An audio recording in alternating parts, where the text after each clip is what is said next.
ॐ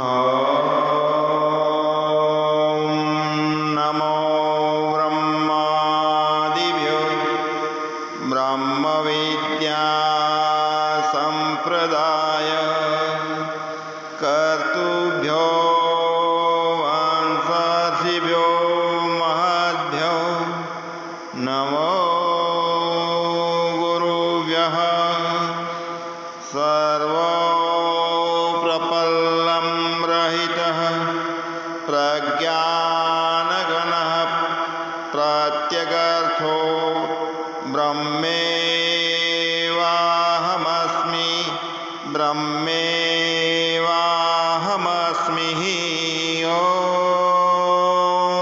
शङ्करं शङ्कराचार्यं केशवं बादरायणं सूत्रभाष्यकृतो वन्दे भगवन्तो पुनः पुनः। ईश्वरो गुरुरात्मेति मूर्तिभेदविभागिनं व्योमवद्व्याप्तदेहाय दक्षिणामूर्तये नमः। सच्चिदानन्दरूपाय विश्व उत्पत्त्यादिहेतवे तापत्रयविनाशाय श्रीकृष्णाय वयं नमः। ॐ स्वस्ति न इन्द्रो वृद्धश्रवाः स्वस्ति न पूषा विश्ववेदाः स्वस्ति नस्ताक्षरो अरिष्टनेमिः स्वस्ति नो बृहस्पतिर्दधातु। ॐ सर्वमङ्गलमाङ्गल्ये शिवे सर्वार्थसाधिके शरण्ये त्र्यम्बके गौरी नारायणी नमोस्तुते। ॐ शान्तिः शान्तिः शान्तिः। हरे कृष्णा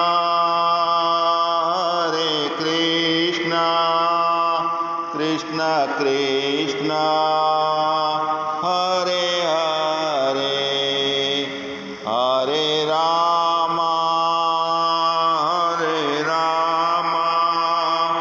राम राम हरे हरे। हरे कृष्ण कृष्ण कृष्ण हरे हरे हरे राम राम राम हरे हरे। हरे कृष्ण कृष्ण कृष्ण हरे हरे हरे राम राम राम हरे हरे। हरे कृष्ण कृष्ण कृष्ण हरे हरे हरे राम राम राम हरे हरे। हरे कृष्ण कृष्ण कृष्ण हरे हरे। सद्गुरु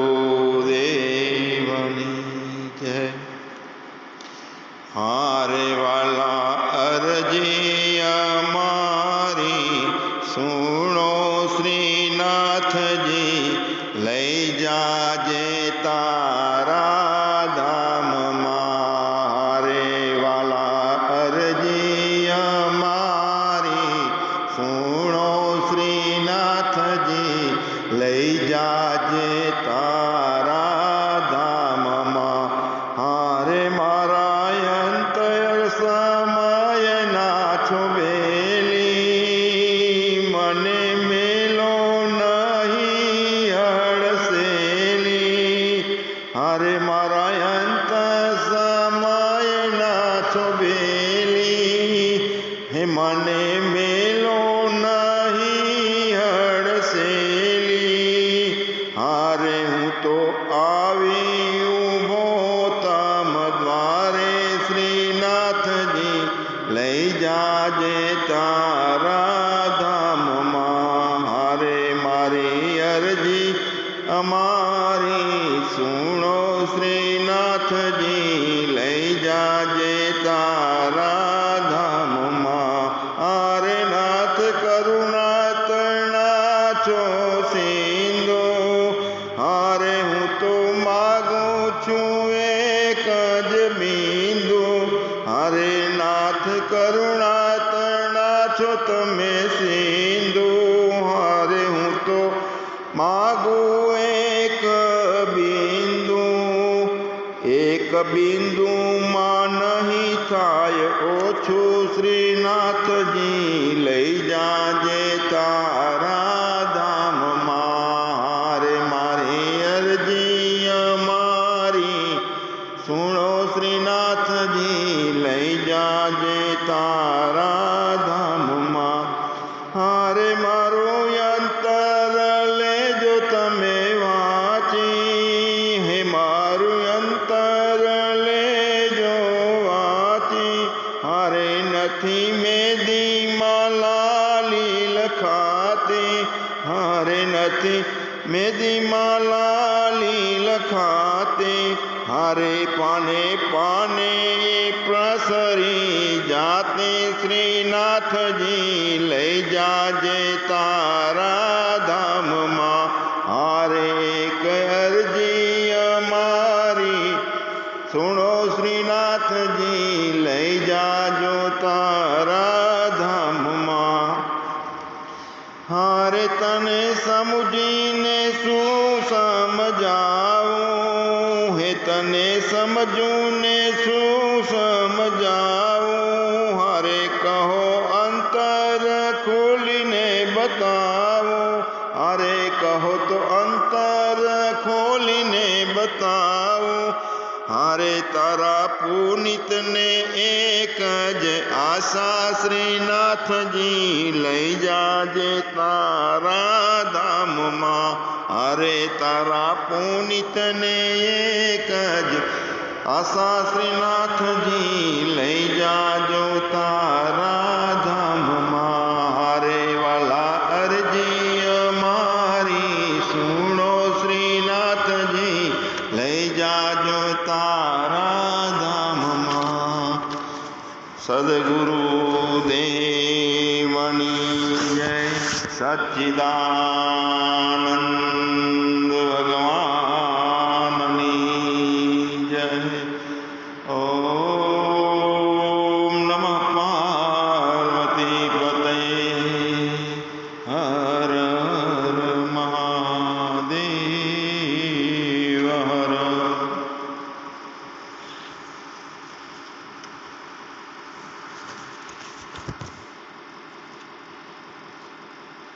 શ્રીમદ ભાગવત એટલે જ્ઞાનનું જંગલ. એક એક લીટીએ એક એક મંત્રમાં જ્ઞાન ભરેલું છે. જગતનું કોઈ જ્ઞાન એવું બાકી નથી રહેતું કે શ્રીમદ ભાગવતમાંથી આપણને સમજવા ના મળે. શ્રીમદ ભાગવતની કથા એ 7 દિવસમાં મોક્ષ આપે એવી સુંદર કથા છે. અને આજે જો કથા કહેવાવાળા સુખદેવજી જેવા અવધૂત મહાપુરુષ હોય પરમહંસ અને એ કથા સાંભળવાવાળા પરીક્ષિત રાજા જેવા જો પૂર્ણ મુમુક્ષુ હોય, તીવ્ર જિજ્ઞાસુ હોય, તો 101% આ કથા સાંભળતા 7 જ દિવસમાં મોક્ષ થાય. કથા કહેવાવાળા પરમહંસ સુખદેવજી જેવો મહાપુરુષ હોય અને સાંભળવાવાળો તીવ્ર મુમુક્ષુ પરીક્ષિત રાજા જેવો જિજ્ઞાસુ હોય, તો આ કથા સાંભળીને 7 જ દિવસમાં મોક્ષ થઈ શકે છે. તો કેમ? તો એક ભાગવત ગ્રંથ એવો છે કે એમાં પાને પાને ભક્તિ, જ્ઞાન અને વૈરાગ્યની વાતો છે. ઠસોઠસ ભક્તિ, પૂર્ણ જ્ઞાન, પૂર્ણ વૈરાગ્ય નિર્માણ થાય એ વાતો પ્રત્યેક સ્કંદમાં છે. જીવાત્માને મોક્ષની જરૂર કેમ પડે છે? તો ભાગવત સાંભળવી પડે. તો અહીંયા આપણે આપણા જીવન ઉપર દ્રષ્ટિકોણ કરીએ, પોતાનો ચોપડો ખોલીને બેસીએ તો આપણને ખબર પડે છે કે આ ભવાટવીમાં આપણે ભટકીએ છીએ. સંસારમાં ઊંડા ઉતરી અને રાગ, દ્વેષ, કામ, ક્રોધ આ બધામાં આપણે ફસાઈએ છીએ. મારા તારાના મોહમાં એટલા બધા ફસાઈએ છીએ કે આપણને આ જીવન જીવવું દુષ્કર લાગે છે. હું, મારું, એક દ્રષ્ટિકોણથી આપણે જોઈએ તો માણસ એકલો રહી શકતો નથી, અને બીજી દ્રષ્ટિકોણથી જોઈએ તો માણસ બે ભેગા થાય એટલે રહી શકતા નથી. એકલો રહે તો એકલવાયુ લાગે, બે ભેગા થાય તો અહંકારો ટકરાય, સારા નરસાના ભાવો થાય, હરીફાઈઓ થાય છે. આનો ઉકેલ શું છે? તો ભાગવતની કથા સાંભળનાર 7 દિવસમાં ભક્તિ, જ્ઞાન અને વૈરાગ્યમાં પોતાના જીવનને ઢાળી દે, તો ભલે એકલા હોઈએ કે ભલે હજારોની વચ્ચે હોઈએ, ભલે વનમાં હોઈએ કે ભલે જન્મમાં હોઈએ, ભલે જંગલમાં હોઈએ કે ઘરમાં હોઈએ, ક્યાંય કશુંય નડતું નથી, કોઈ જાતનો વિક્ષેપ પડતો નથી. આપણને એક એવી ભ્રાંતિ છે કે પૂર્ણ જ્ઞાન અને પૂર્ણ ભક્તિ મેળવવી છે તો બધાથી દૂર ચાલ્યા જઈએ. ચોક્કસ એકાંત સેવનનું શાસ્ત્રોમાં પ્રતિપાદન કરેલું છે, પણ અંતઃકરણની શુદ્ધિ માટે એકાંતની જરૂર છે.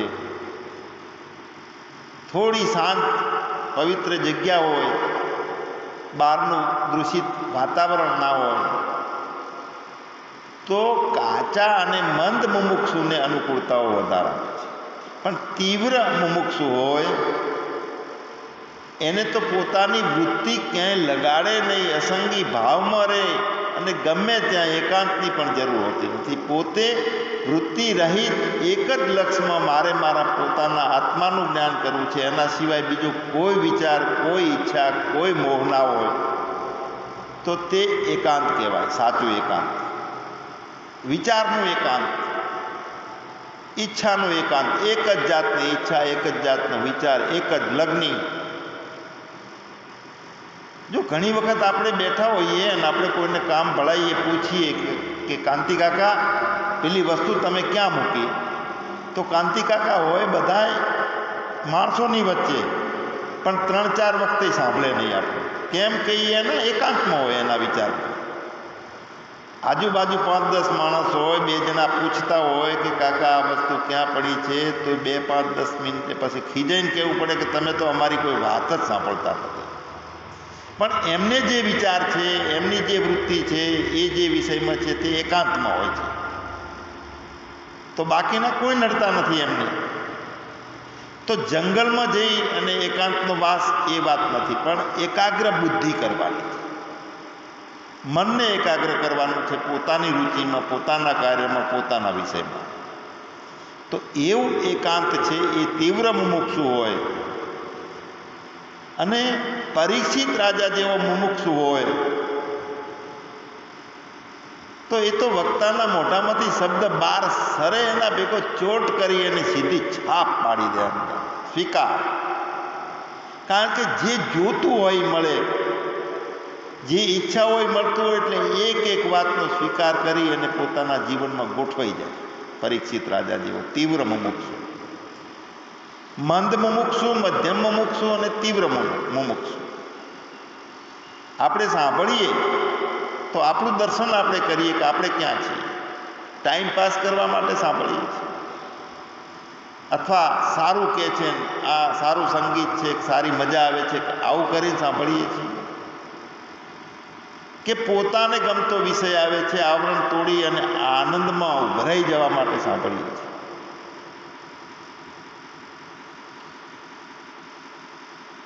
મન આપણને સંસારમાં, જગતમાં ભટકાવે છે. જીવાત્મા ચેતન અંશ, જીવ અવિનાશી. જીવાત્મા ચેતન જ છે, પોતે પરમાત્માનો અંશ છે, અવિનાશી છે. તો અવિનાશી છે છતાં જીવડો કેમ બન્યો? સુખી દુઃખી થવાના ધર્મમાં કેમ લાગી ગયો? મને ભૂખ લાગે છે, મને ખાવાનું જોઈશે, મને દેહમાં મૃત્યુનો ભય છે, મને સારા નબળાના વિક્ષેપો નડે છે. આવું જીવાત્માને કેમ ભ્રાંતિ થાય છે? ચેતન છે પોતે, ચેતન અંશ, જીવ અવિનાશી. ચેતન અમલ સહજ સુખ રાશિ. સહજ આનંદ આપવાવાળો પોતે બ્રહ્મ છે, છતાંય સુખી દુઃખી થાય છે. કેવું આવું? કોણે ભટકાવ્યો જીવને? વિવેકની વાત કરી, વિવેક, વૈરાગ અને ભક્તિ એ જરૂર છે. તો વિવેક એટલે શું? વિવેક એટલે જડ અને ચેતનને નોખું જોવું, ચેતનને ઓળખી લેવું અને જડ છે એને ઓળખીને ફેંકી દેવું, અંદર ધારણ ના કરવું, મિથ્યા ગણવું. જેટલું જેટલું ચેતન છે એટલું સત્ય ગણવું અને જડ છે તે બધું મિથ્યા ગણવું. સ્વપ્નું મિથ્યા ગણીએ છીએ એવી રીતે સ્વપ્નાને દૂર કરવા માટે કોઈ પ્રયત્ન નથી કરતા. જાગ્યા એટલે સ્વપ્નો દૂર. એમ જાગ્રતમાં કશું જ નથી. કોઈ આપણને કહે છે તો મને કેમ કીધું એમ કરીને ચોંટે છે આપણને. ગમતો વિષય ના થાય તો આપણે ક્રોધમાં આવી જઈએ, ચોંટે છે. કારણ કે અહંકાર છે અંદર, હું છું, દેહ છું હું. દેહાત્મ બુદ્ધિ માં મન, બુદ્ધિ, ચિત્ત, અહંકાર એટલે કે અંતઃકરણ સાથે ચેતનનો પ્રકાશ, જીવ, બંને મિશ્રિત થઈને જે જીવન જીવાય છે એમાં સુખી દુઃખીપણો સંગી થવાની છે. તો બધી ભ્રાંતિ. ચેતન સંગી થતો જ નથી, સુખી દુઃખી છે જ નહીં. પણ સાથે છે ને બુદ્ધિ, મન. એટલે મન સંસારમાં, જગતમાં ભમેડે છે આપણને, સુખી દુઃખી કરે છે, અજ્ઞાન ઊભું કરાવે છે મન. તો મનને સીધું કરવા માટે, મનને અમન કરવા માટે, મનને નિર્મળ કરવા માટે વિવેકની જરૂર છે અને વૈરાગની જરૂર છે. વિક્ષેપ બુદ્ધિ એટલે કે નામ રૂપાત્મક જગતની સત્પ્રિયતા થઈ અને એમાં પ્રેમ દાખવવો. ભલે તે વાણીનો વિષય હોય, ભલે કર્મનો વિષય હોય, ભલે આંખથી ભોગવવાનો વિષય હોય, નાકનો વિષય હોય, કાનનો વિષય હોય, ચામડીથી ભોગવવાનો વિષય હોય કે રસનાથી ભોગવવાનો વિષય હોય. પાંચે પાંચ ઇન્દ્રિયોથી ભોગવવાના વિષયોની અંદર જો ચેતન હોવા છતાંય, અસંગી હોવા છતાં હું ચોંટી પડ્યો એમાં, તો ચોંટાડે છે મન. જો વિવેક હોય તો મિથ્યા છે એમાં ચોંટવાનું નથી અને સત્યમાંથી ઉખડવાનું નથી. સત્ય છે એટલે હું છું, સચ્ચિદાનંદ રૂપાય. અસ્થિ, ભાતિ, પ્રિય, નામ અને રૂપ, આ પાંચ વિષયો છે. એમાં ત્રણ છે તે પોતાના છે, સતના. અસ્થિ, ભાતિ, પ્રિય. અસ્થિ એટલે સત છે, ભાતિ એટલે જણાય છે, ચિત્ત, ચેતનતા, ચેતન હોય એટલે જાણે. છું, જાણું છું અને આનંદ પ્રિય છું. સચ્ચિદાનંદ એ પહેલા 3 લક્ષણો છે તે ચેતનના છે, અને નામ અને રૂપ એ જળના છે. તો પોતે અસ્થિ ભાતિ પ્રિય, એની સાથે જળ અને ચેતનની ભ્રાંતિ મિશ્રિત, એટલે કે અંતઃકરણ મિશ્રિત થયું, એટલે અંતઃકરણ વાળું ચેતન બની ગયું. શુદ્ધ ચેતનના બદલે અંતઃકરણ વિશિષ્ટ ચેતન કહેવાય, અને એને કહેવાય છે જીવ. અંતઃકરણ વાળું ચેતન છે એ સુખી દુઃખી થાય છે, પાપ પુણ્યના ધર્મોમાં પ્રારબ્ધોમાં બંધાય છે. એટલે વિવેક થયેલો હોય તો જળમાંથી ઉખડવાનું છે, અસત વસ્તુમાંથી ઉખડવાનું છે. અસત એટલે જે વૃત્તિમાં બુદ્ધિ દ્વારા વૃત્તિ બને, વૃત્તિ દ્વારા જે જ્ઞાન બને તે બધું અસત. જ્યાં બુદ્ધિ પણ ખલાસ, વૃત્તિ પણ ખલાસ અને નામરૂપાત્મકનું જ્ઞાન છે એ ખલાસ, ત્યાં હું ચેતન છું એ પોતાનું જ્ઞાન થઈ ગયું. હું ચેતન આત્મા છું. એટલે આ એક મંત્ર સરસ છે ને કે મેં કુછ નહીં, મેરા કુછ નહીં, મેં કુછ કરતા નહીં, મેં ચેતન આત્મા હું. સાક્ષાત્કાર કરવાનો છે તો આપણને મૂળમાંથી પકડીએ રોગને કે ક્યાંથી હળો પેટો છે. મન જગતમાં ભમેડે છે, હું મારા ચેતનમાં જાગી જાઉં, ચેતનમાં ચોંટી જાઉં અને જડમાંથી ઉખડી જાઉં બધેથી. ત્યાં મન રહેતું નથી, અમન થઈ જાય છે. ત્યાં સત્વ હોય છે, હું ચેતન પોતે હોઉં છું.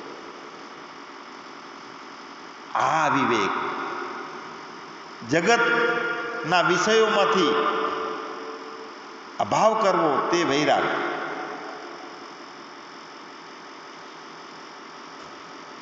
આવું સાંભળવાનું.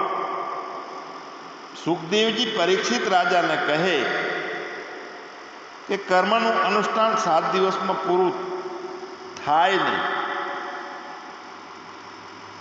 અને કર્મના અનુષ્ઠાનથી મોક્ષ મળે નહીં. શ્રવણ કરવા છતાં આત્મ સાક્ષાત્કાર ન થાય તો જાણવું કે પાછલા જન્મના પ્રતિબંધો પડ્યા છે, પ્રારબ્ધો પડ્યા છે. શાસ્ત્રોનો કથા હોય એનું શ્રવણ કરતા હોઈએ, અને જો 7 દિવસમાં આત્મ સાક્ષાત્કાર ન થાય તો સમજવું કે પ્રારબ્ધોનો પ્રતિબંધ પડ્યો છે. પાછળના સંસ્કારો જે છે એ નિર્મૂળ થતા નથી, એ જ પ્રારબ્ધ, આગળના જન્મના સંસ્કારો.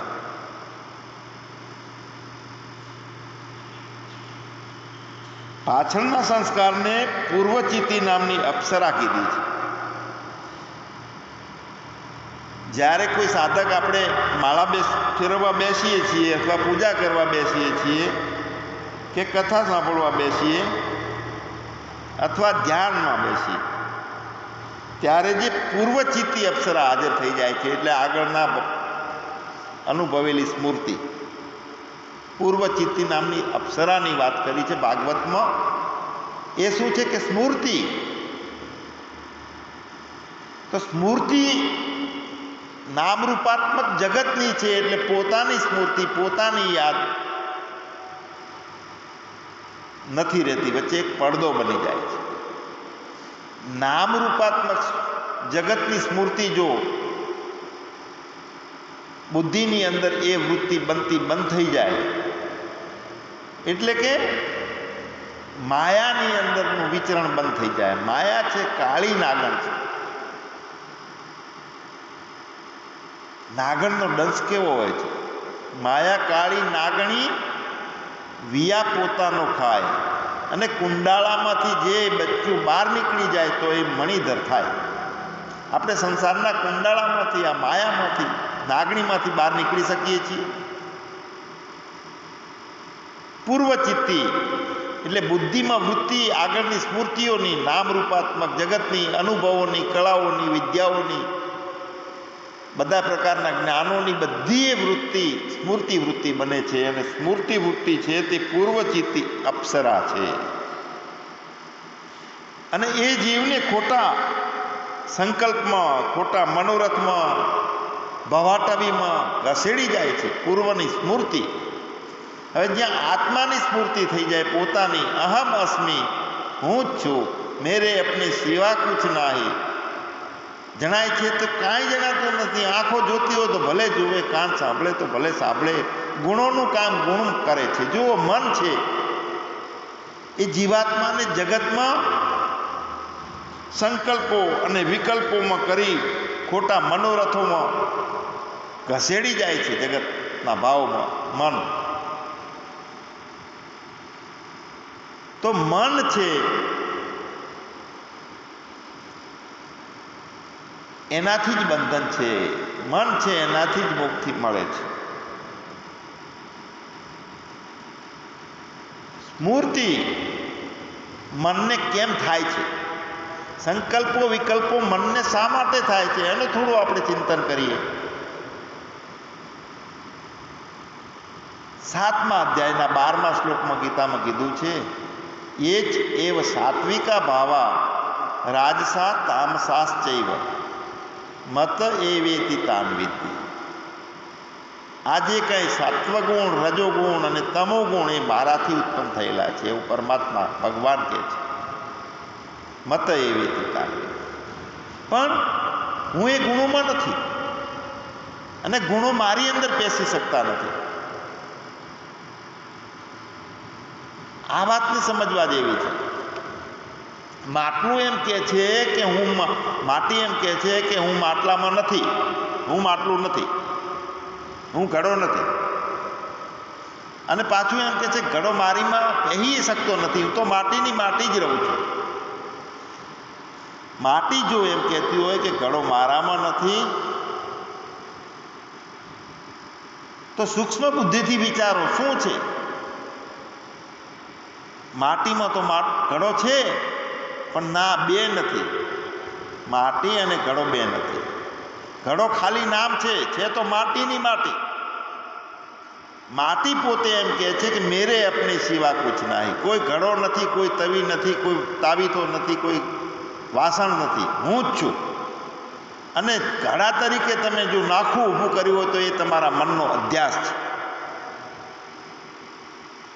જમીન ખેડીએ છીએ તો ઢેફા ઊભા થાય છે, તો ઢેફું અને જમીન બે ક્યાં છે? જ્યાં રૂપ આવ્યું છે ત્યાં નામ પડે છે, નામ રૂપાત્મક સૃષ્ટિનો અધ્યાસ થાય છે અને મૂળ વસ્તુ ભૂલી જવાય છે. મન છે એ જીવાત્માને મનોરથોમાં, સંકલ્પોમાં, સારા નબળાના ભાવમાં, સુખમાં દુઃખમાં ખસેડી જાય છે. કેમ કે મનની અંદર ગુણોની અસર થાય છે. 3 ગુણોની ઉત્પત્તિ કરી છે.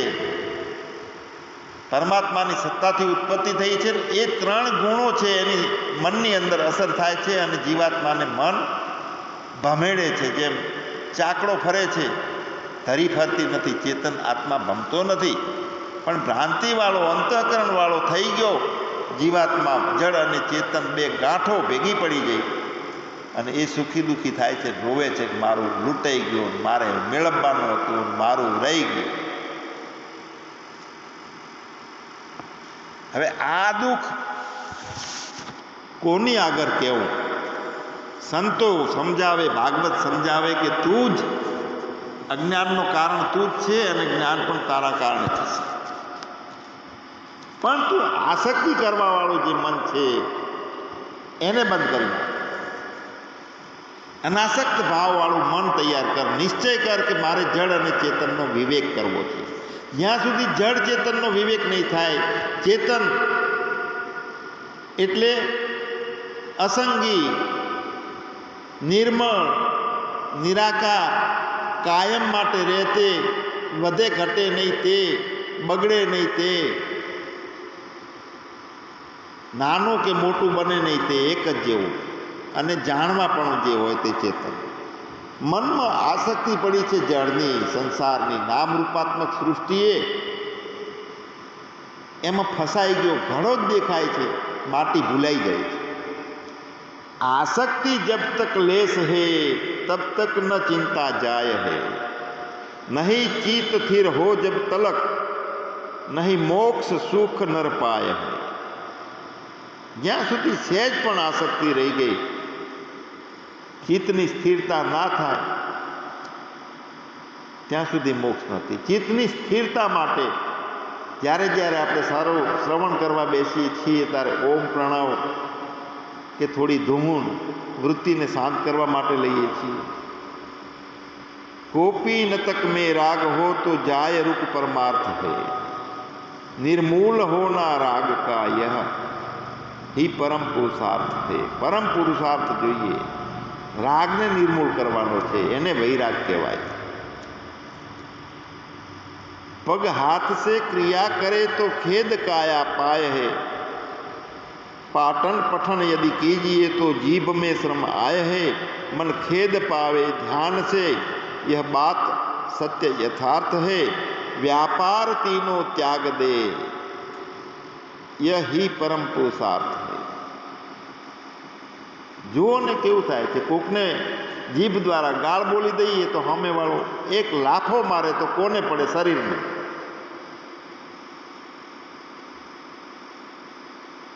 જે જે મન દ્વારા કાર્ય થાય છે ભોગવે છે શરીર. હું મારું એનો ભાવ પકડવાનો ને એટલે શરીરમાં ખેદ થાય, પકડાય છે. હાથ દુખે છે ને પગ દુખે છે, એટલે હાથ પગ નથી દુખતા, મનની ધારણા છે. સમુદ્ર મોટો છે, વિશાળ છે, એની અંદર નાવા પડીએ, 5 ફૂટ નીચે જઈએ તો 500 ટન પાણી હોય ઉપર, ભાર ના લાગે. અને એમાંથી એક બહેણી 2 કિલોની ઘેર લઈને નીકળીએ તો હાથ દુખે, કારણ કે હું મારો આવ્યો, મોહ આવ્યો, અસ્તિત્વથી નોખું કર્યું પાણીને. હું પોતે ચેતન આત્મા છું, એ અસ્તિત્વની સાથે હું જોડાઈ જાઉં, બીજી લકીરી ના બને, એવી ફકીરી બની જાય કે કોઈ લકીરી નહીં. ના કુછ હે ના કુછ હુઆ ના હોવનહાર, મેરે અપને સિવા કુછ નહીં. અસ્તિત્વની સાથે આપણું જોડાણ હોય તો કોઈ થાક નથી, ગમે એટલા હાથ પગ ક્રિયા કરે, શરીરને કોઈ ખેદ નથી. શાસ્ત્રનું પઠન પાઠન કરીએ તો જીભમાં શ્રમ થાય છે, ધ્યાનમાં બેસીએ તો મનને ખેદ થાય છે. આ મનના ઇન્દ્રિયોના બધા વેપારો ત્યાગી અને હું ચેતન આત્મા છું એવું પરમ પુરુષાર્થ. સત્યને ચોંટવાનું છે, અસતમાંથી ઉખડવાનું છે. આને વિવેક કહેવાય. સત અસતનો નિવેડો.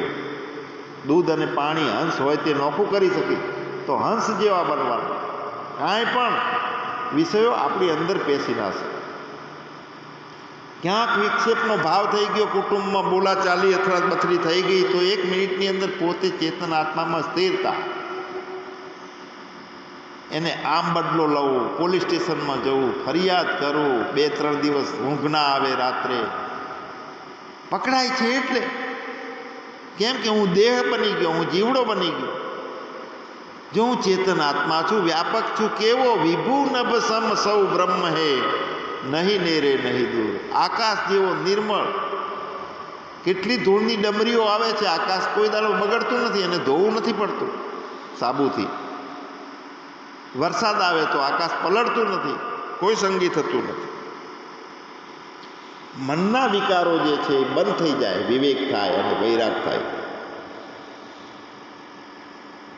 પાછલા જૂના સંસ્કારોમાં મનમાં પકડાયેલા છે, જે ભૂલો છે એ સુધારવી એ મુશ્કેલ કામ છે. પણ મહાપુરુષ ઉપરની શ્રદ્ધા હોય, શાસ્ત્રો ઉપરની શ્રદ્ધા હોય અને તીવ્ર મુમુક્ષા હોય, એના માટે કાંઈ અઘરું નથી. 7 દિવસમાં મોક્ષ મળી જાય.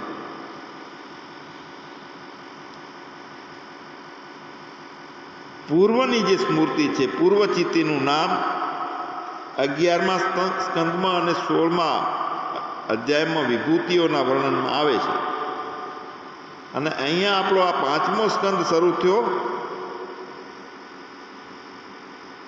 એટલે 5મા સ્કંદમાં બીજા અધ્યાયમાં પૂર્વચિત્તી એટલે આગળની સ્મૃતિ. એટલે તો જીવાત્મા ભમે છે, ભટકે છે સ્મૃતિના કારણે, યાદ કરી કરી. પાણી શાંત પડ્યું હોય તો એની અંદર એક કાંકરો નાખીએ તો ભમરીઓ ચડે છે, અને ભમરીઓ ઓટોમેટિક બંધ થઈ જાય છે. પાછી ફરી નવી કોઈ કાંકરી નાખીએ ત્યારે ફરી ભમરીઓ ચડે છે પાણીમાં. અહીંયા કોઈ સાથે કોઈ વિષય આપણો બની ગયો, ઘટના બની ગઈ, અહંકારો ટકરાઈ ગયા, સુખી દુઃખી થવાનો ભાવ થઈ ગયો તો દુઃખી થઈએ છીએ. પણ બીજી વખત એવી ઘટના ના ઘટે છતાં સ્મૃતિમાં યાદ આવી જાય 15 દાડે મહિને કે આ ક્યાં અહીંયા આવ્યો મારી સામે, વળી પાછો દુઃખી થવાનું ચાલુ. જેટલી વખત એ વિષયને યાદ કરીએ, એ વ્યક્તિની નફરતને યાદ કરીએ, એટલા વધારે દુઃખી. વારંવાર કોઈ કાંકરા ફેંકવાની, એટલે કે વારંવાર ઘટનાઓ ના ઘટે પણ સ્મૃતિ એ એવી છે કે જ્યારે જ્યારે યાદ આવે ત્યારે ત્યારે જીવાત્માને જગતના ભાવમાં ઢસેડાઈ જાય છે. પૂર્વચિત્તી છે, અપ્સરા છે. એટલે પાછલા સંસ્કાર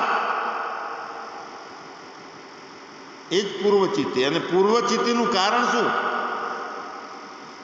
આજ સુધી જે જ્ઞાન સાંભળ્યું છે એ ભ્રાંતિવાળું જ્ઞાન, ભેદવાળું જ્ઞાન, જીવ ચેતનનો જળ ચેતનનો વિવેક ના હોય અને એ લોકો કથા કરતા હોય હું ચેતન આત્મા છું એ મોઢામાં હોય, જીભમાં હોય, ખોપડીમાં ના હોય, ભેદમાં રમતા હોય, આસક્તિ તૂટી ના હોય, ભેદ જ્ઞાન હોય, ભ્રાંતિવાળું જ્ઞાન ભ્રાંતિમાં રાખે. કથા કરનાર છે તે પોતે ભ્રાંતિમાં હોય કે હું દેહ છું.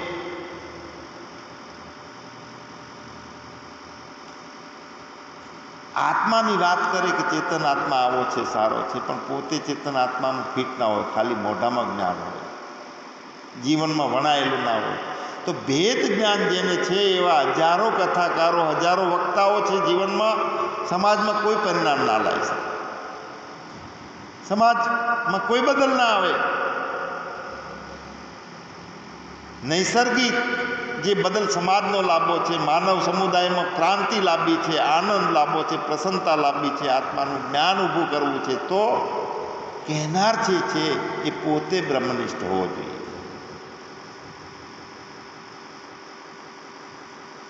ભ્રાંતિ જ્ઞાન જેનામાં છે, ભેળસેળ છે, વિવેક પૂર્ણ નથી, જળ ચેતનનો નિવેડો નથી, અને એ બોલે તો બકતા બકતા રહે, શ્રોતા સોતા રહે, सम्मेलन होता रहे, माइक रोता रहे, कोई रिजल्ट नहीं. રૂપિયાના વેપારો થાય, લેવડ દેવડો થાય, જીવનમાં કોઈ પરિવર્તન ના આવે. કેટલાય મંદિરો બને છે, હજારો આશ્રમો, કથાકારો એક ગામમાંથી 10 નીકળે, છતાં સમાજ બગડતો જાય છે. કારણ ભ્રાંતિ જ્ઞાન પીરસાય છે, ભેળસેળ વાળું. અને પૂર્વચિત્તી એટલે પાછલા સંસ્કારનું કારણ છે તે ભ્રાંતિવાળું જ્ઞાન. દેહ ભાવ તૂટે નહીં. હું દેહ છું ને એની ભ્રાંતિઓ જે છે એના દ્વારા જે અનુભવો છે એ ફરી ફરીને યાદ કરીએ, સુખી થઈએ, દુઃખી થઈએ, અને એ અજ્ઞાન છે.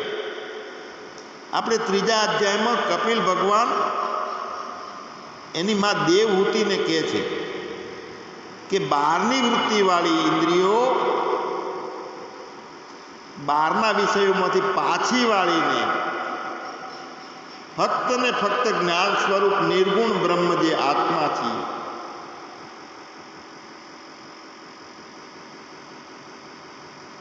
એમાં પાછી વાળવાની છે. બાહ્ય વૃત્તિવાળી ઇન્દ્રિયો, અને એ ઇન્દ્રિયો દ્વારા ફક્ત ને ફક્ત જ્ઞાન સ્વરૂપ નિર્ગુણ બ્રહ્મ જ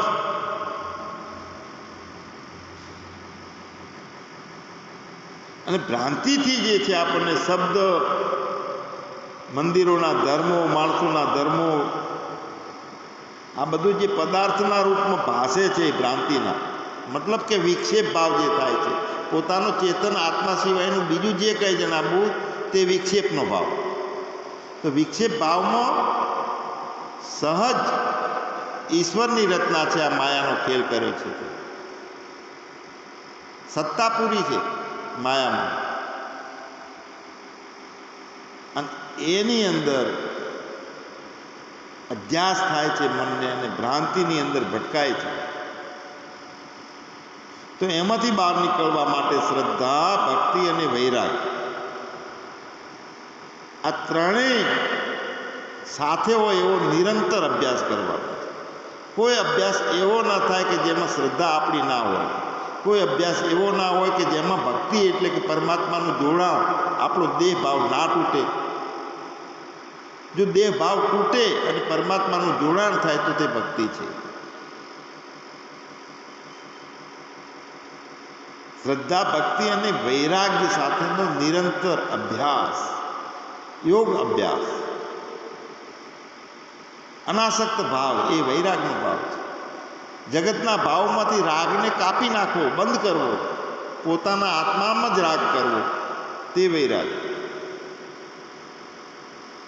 જેટલી ભ્રાંતિઓ છે જો દૂર કરવી હોય તો શ્રદ્ધા મુખ્ય છે.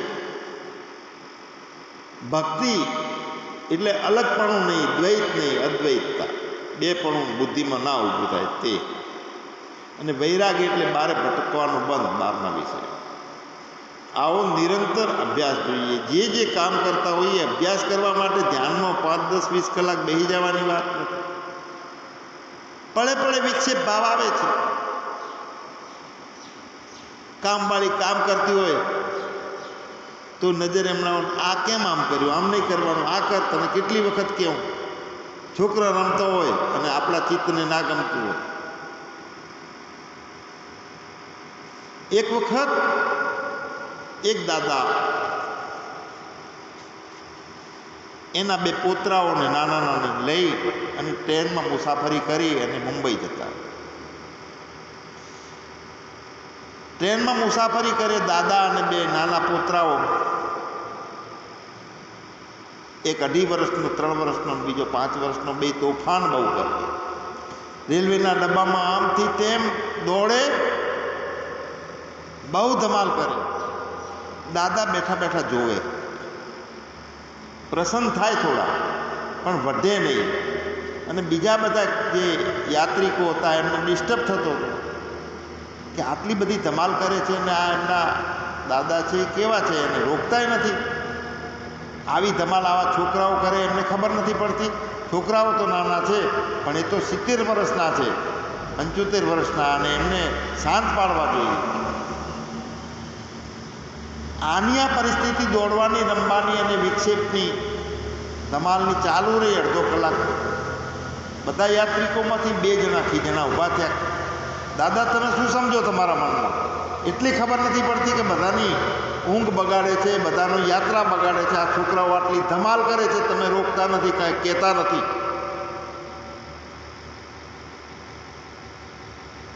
નથી સમજતા? પ્રાણીઓ જેવી બુદ્ધિ છે તમારી.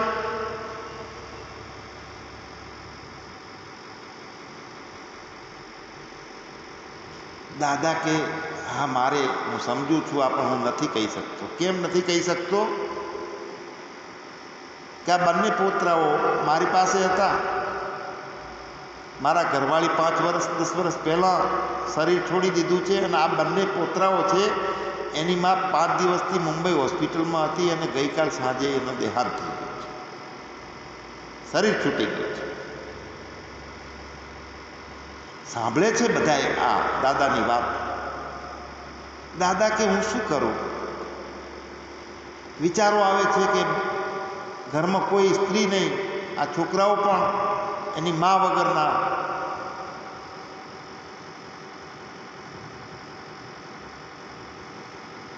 એનો આનંદ, એનો ઉત્સાહ મને ઓછો કરવાનો જીવ થતો નથી, હિંમત હાલતી નથી મારી. આટલું બધું દુઃખ છે ને, એ દુઃખ એ ઝીલશે કેવી રીતે? જો એનું પ્રસન્નતાવાળું બુદ્ધિ, ચિત્ત ફિટ થયેલી હશે તો એના જીવનમાં એની ગાડી આગળ ચાલી શકે. હું એને નથી કાંઈ કહી શકતો.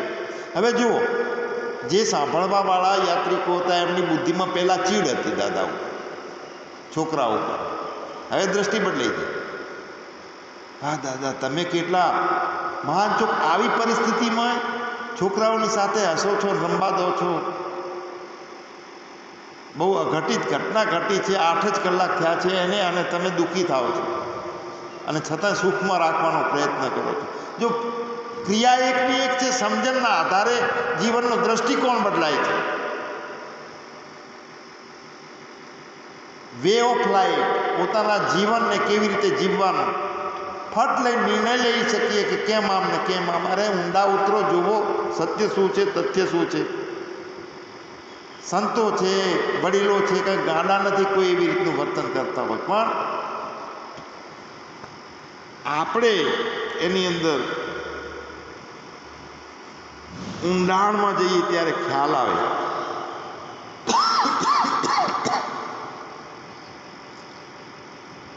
ચિત્તની એકાગ્રતા કરવાની છે. એમાં આવા વિક્ષેપ ભાવો, ઉતાવળના નિર્ણયો, ખોટા વિચારો, તરત નિર્ણય કરી નાખીએ છીએ કે નથી મજા આવતી, ધ્યાન લાગતું નથી, પછી છોડી દઈએ વિષયોને. અરે અમારે તો ચિત્તની એકાગ્રતા કરવી છે, પણ કેટલી બધી તકલીફો, શું કરીએ. એટલે એ તકલીફો છે એમાં જ સ્થિર રહેવાનું છે, એનો જ અભ્યાસ કરવાનો છે. અને જેનું ચિત્ત એકાગ્ર થઈ ગયું છે એવા અનાસક્ત પુરુષને જ પ્રપંચ બ્રહ્મરૂપે દેખાય. બહારનો પ્રપંચ, પ્રપંચ એટલે બધી 5 ઇન્દ્રિયોથી, 5 વિષયો, 5 ગુણો, બધું જે જણાતું હોય તે બુદ્ધિમાં, તે બ્રહ્મરૂપ ક્યારે દેખાય? જીત દેખું તિત તું કો તું, જ્યાં જોવું ત્યાં તને ભાળું, પરમાત્માના રૂપમાં.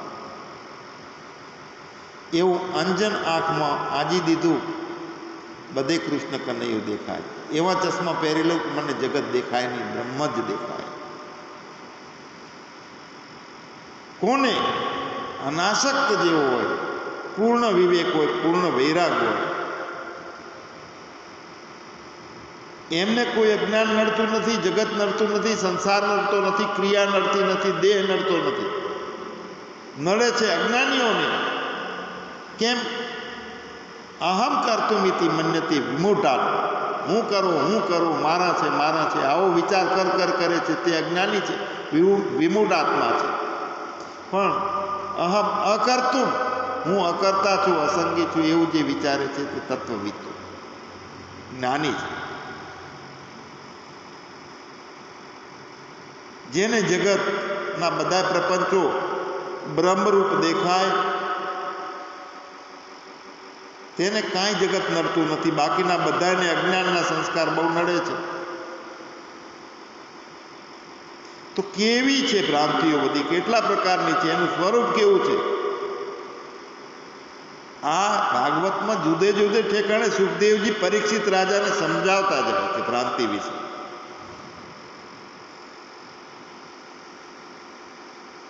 ભ્રાંતિ 5 પ્રકારની કીધી છે.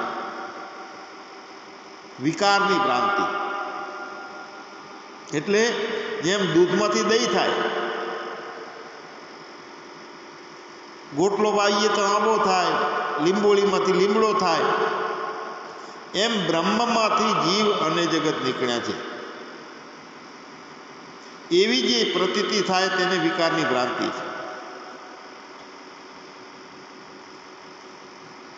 બ્રહ્મમાંથી જીવ નીકળ્યો છે એવું એક ભ્રાંતિ જ છે. બ્રહ્મમાંથી જીવ ક્યાંય નીકળ્યો જ નથી, કશું થયું જ નથી.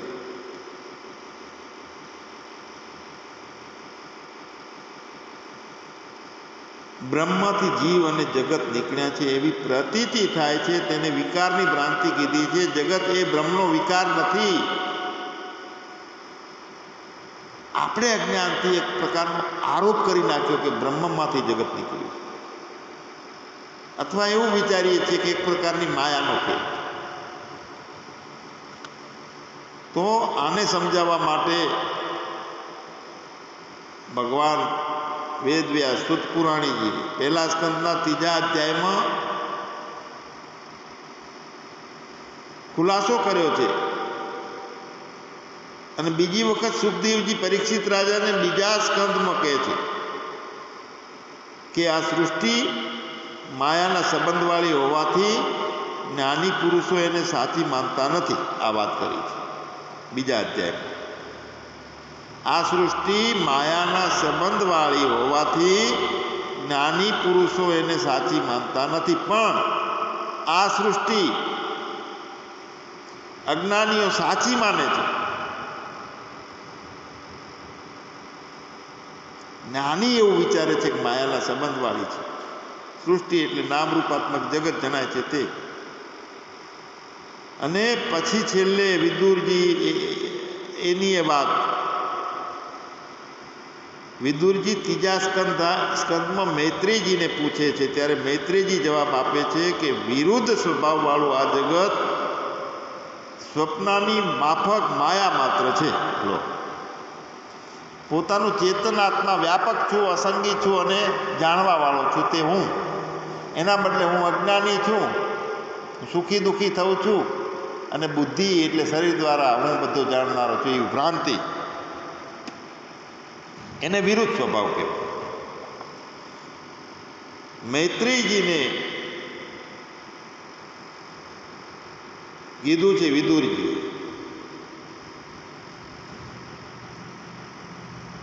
કે વિરુદ્ધ સ્વભાવવાળું આ જગત સ્વપ્નની માફક માત્ર માયા માત્ર છે. અને ચોથા સ્કંદમાં સનંતકુમાર જ્યાં પૃથુરાજાને ઉપદેશ આપે છે ત્યારે કહે છે કે પરમાત્મામાં આ કાર્યકારણ રૂપ સંપૂર્ણ પ્રપંચ દોરડીમાં ભ્રાંતિથી દેખાતા સર્પની માફક મિથ્યા છે. સમજી લો, શાસ્ત્રોના પ્રમાણ સાથે જે વાત હોય એ ફીટ બેહાડી સમજી શ્રદ્ધા કરી અને સ્વીકારી લેવી પડે.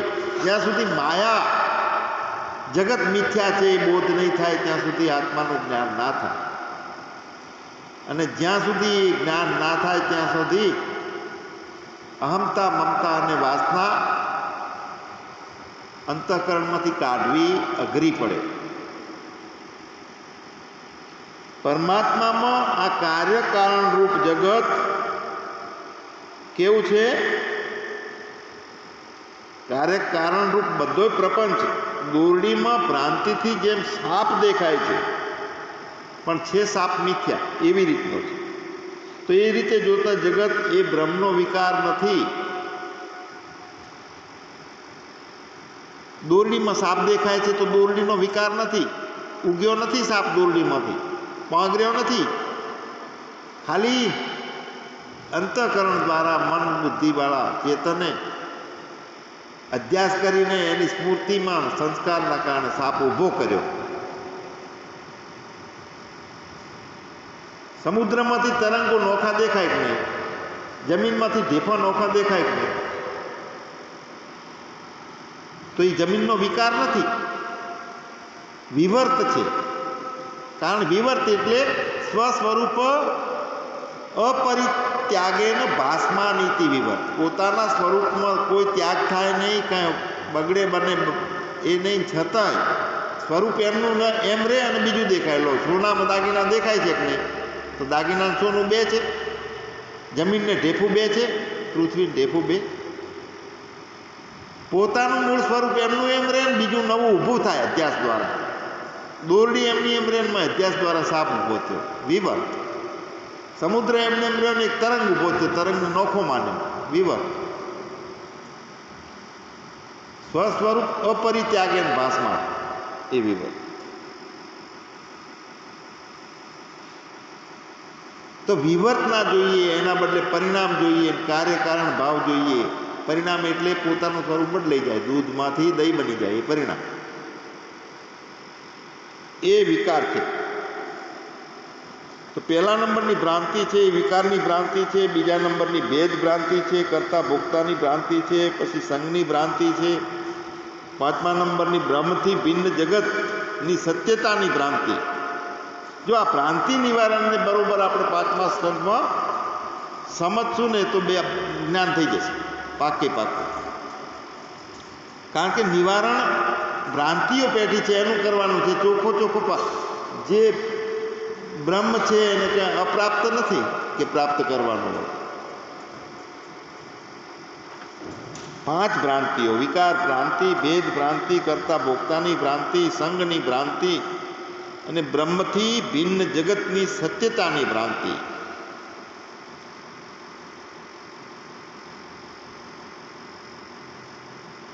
ભેદ ભ્રાંતિમાં પણ કપિલ ભગવાને દેવહૂતિને સમજૂતી આપી હતી જળ ચેતનના ધર્મને જુદા કરવા. એ સાંખ્યશાસ્ત્રનો પણ એક મુખ્ય ઉદ્દેશ આ રહ્યો છે. તો એ બાકીની ભેદ ભ્રાંતિ લઈ લઈએ. 5 પ્રકારના ભેદ છે. બહુ લક્ષમાં લેવા જેવી વાત છે. આપણને જીવ અને ઈશ્વરનો ભેદ નોખા દેખાય છે, એ ભ્રાંતિ છે એક આપણે. ઈશ્વર ગુરુ આપનું તે એટલે જીવ ને ઈશ્વર આ બધા નોખા નથી કાંઈ, ખાલી પ્રતીતિ અધ્યાસના કારણે ઊભું થયું હા કે ગળો માટીનો એમ. તો જીવ ઈશ્વરનો ભેદ છે. પછી જીવનો પરસ્પર ભેદ છે. અમે બે જીવ નોખા નોખા, હું એ કાંતિ કાકોન નીતિન આ બધા અલગ, અનેકતા અનેક અનેક. બલ્બો તો અનેક હોય, એનો પ્રકાશ નોખો નોખો છે, પણ વીજળી તો એક છે. એટલે જીવનો પરસ્પર ભેદ આ બીજો ભેદ. ભેદ ભ્રાંતિમાં 5 પ્રકારના ભેદ છે. પહેલો જીવ અને ઈશ્વરનો ભેદ. ભેદ એટલે બે નથી, એક જ છે. બીજું જીવનો પરસ્પર ભેદ એટલે અનેક જીવાત્માઓ છીએ ના, અનેક અંતઃકરણો છે, એક જ છે બધું. ત્રીજો ભેદ છે જળનો પરસ્પર ભેદ.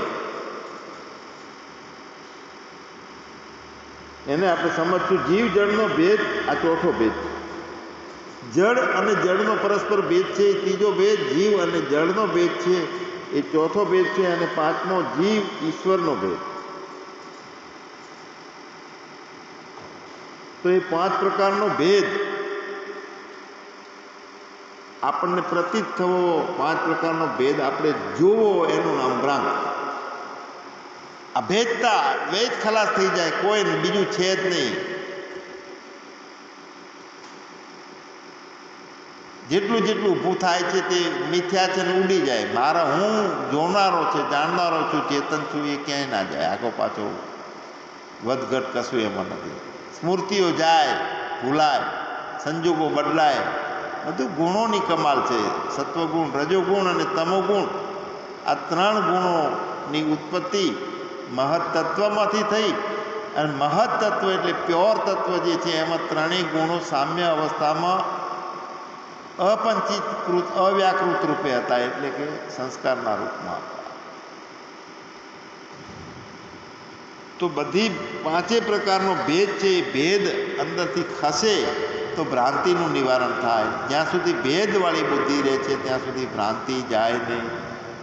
ભેદવાળી બુદ્ધિ છે એને જ ભ્રાંતિ કીધી છે. તો ભ્રાંતિનું ખરું સ્વરૂપ જ્યારે સંકાદિક આદિ જે વૈકુંઠમાં ભગવાનના દર્શન કરવા જાય છે, આપણે જોયું છે, સાંભળી કથા. અને જય વિજય એમને દરવાજા આગળ અટકાવે છે. તો ત્યાં આગળ આપેલું છે આ વાત. ત્યાં સંકાદિક જય વિજયને કહે છે કે જેની બગલમાં સંપૂર્ણ જગત સ્થિત છે એવા સર્વાત્મા શ્રી હરિમાં અહીં રહેવાવાળા જ્ઞાની પુરુષ ઘટાકાશ અને મહાકાશની માફક પોતાનો અને કોઈનો ભેદ જોતા નથી. શું કીધું? વૈકુંઠમાં ભગવાનના દર્શન કરવા જાય છે સંકાદિક 5, અને જય વિજય એમને દરવાજે રોકે છે. તો જય વિજયે ભેદ જોયો. તો સંકાદિક જય વિજયને કહે છે કે બગલમાં, જેના બગલમાં પૂર્ણ જગત છે એવો બ્રહ્મ પરમાત્મા તો ભેદ જોતો નથી. અને અહીંયા એની સાથે રહેવાવાળા તમે અજ્ઞાની છો. જ્ઞાની હોય તો ભેદ ના જોવે. જ્ઞાની પુરુષ ઘડાનું આકાશ ને મહાકાશ નોખું નોખું છે એવી રીતે એને ભેદ નથી હોતો. એ તો મહાકાશમાં દ્રષ્ટિ હોય, વ્યાપક આકાશમાં. તો તેમને દેહ સ્વરૂપધારી હોવા છતાં પ્રભુના વિષયમાં આવો ભેદભાવ કેમ થયો? પછી સંકાદિકે એમને શ્રાપ આપ્યો જય વિજય. અને જય વિજયને 3 જન્મ લેવા પડ્યા. તે આપણે બિંબ અને પ્રતિબિંબના દ્રષ્ટાંતથી આવા ભેદની ભ્રાંતિ દૂર થાય. તો બિંબ અને પ્રતિબિંબ, એક દિવાલ હોય સારું